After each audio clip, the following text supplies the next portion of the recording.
Yeah, I record. There we go. All right. Thank you very much this morning. I really enjoy being here.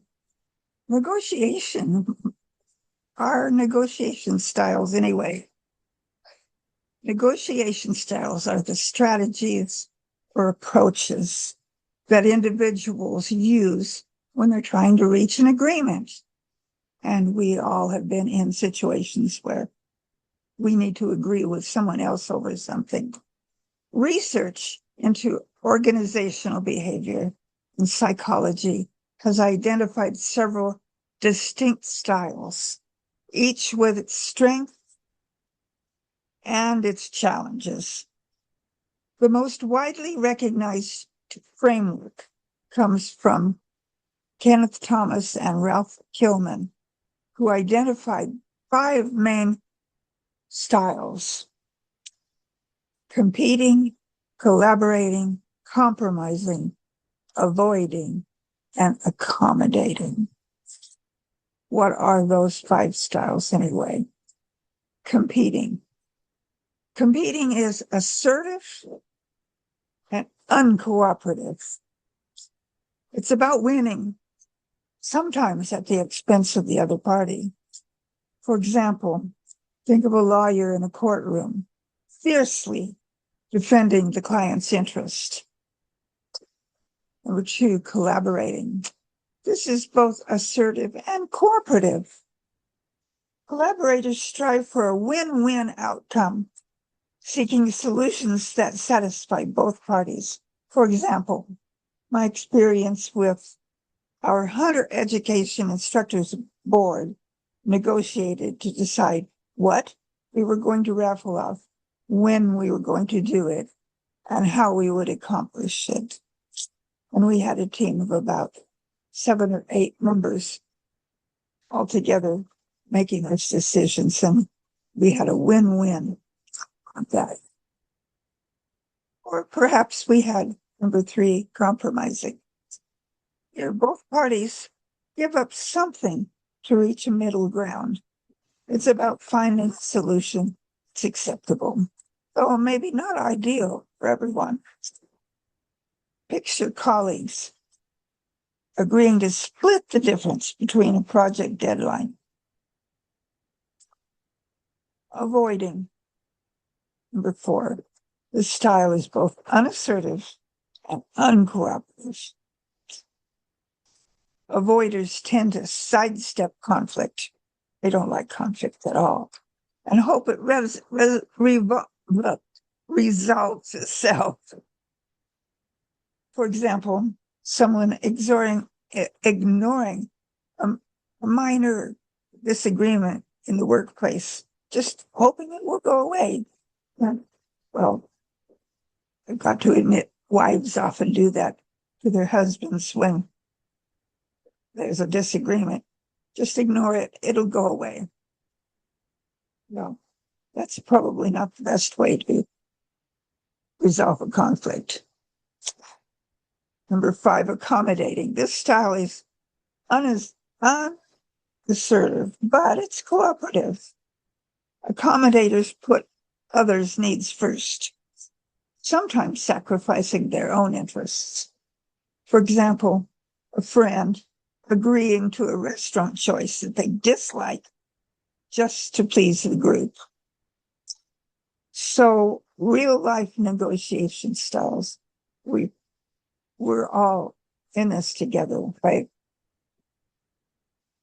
Collaborating in Silicon Valley, tech companies often collaborate to set industry standards, such as USB-C charging. By working together and sharing an intellectual property, they create solutions beneficial to all, demonstrating the power of collaborative style. Compromising.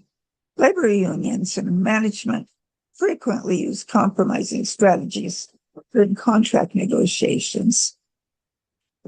For instance, during the 2023 United Auto Workers strike, both sides made concessions. Workers received pay raises while companies secured flexibility on work rules. School districts use this style when they do negotiations for teacher and administrative salaries, deciding whether to give raises and what other benefits to include.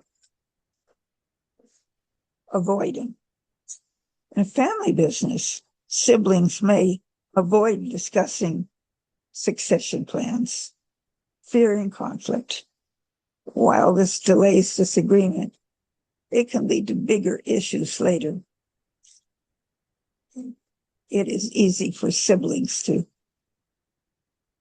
have major disagreements over certain things when they're all having to work together. And avoiding is what sometimes happens. Accommodating happens in customer service. Representatives often accommodate upset customers by offering refunds or apologies, even when the business is not at fault, to maintain goodwill. The last couple of speeches that Roy has given us are good examples of accommodating.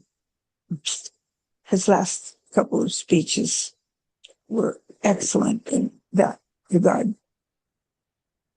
When to walk away, you need to know at what point you will end the negotiation. There are many scenarios when your only alternative is to let the negotiation end, either for the moment or indefinitely.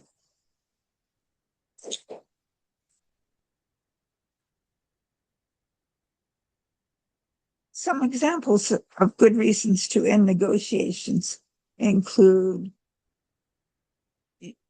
you have a backup plan or an alternative option when that does not involve negotiation. Or sometimes the options offered do not meet your interests, and after a long negotiation, it's clear that neither party is going to make any concessions. The person or the organization that you are negotiating with sometimes adopts unethical, unfair, or otherwise unacceptable negotiation tactics. It is wise to walk away. But be sure to consider all the ramifications of ending a negotiation without an agreement. Research by negotiation scholars like William Ury or Roger Fisher, authors of Getting to Yes, highlight the collaborative negotiation tends to produce the most sustainable and positive outcomes.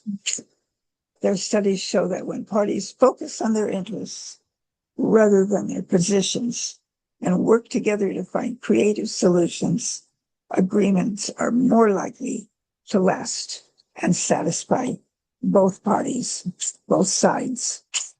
However, the effectiveness of each style depends on the situation.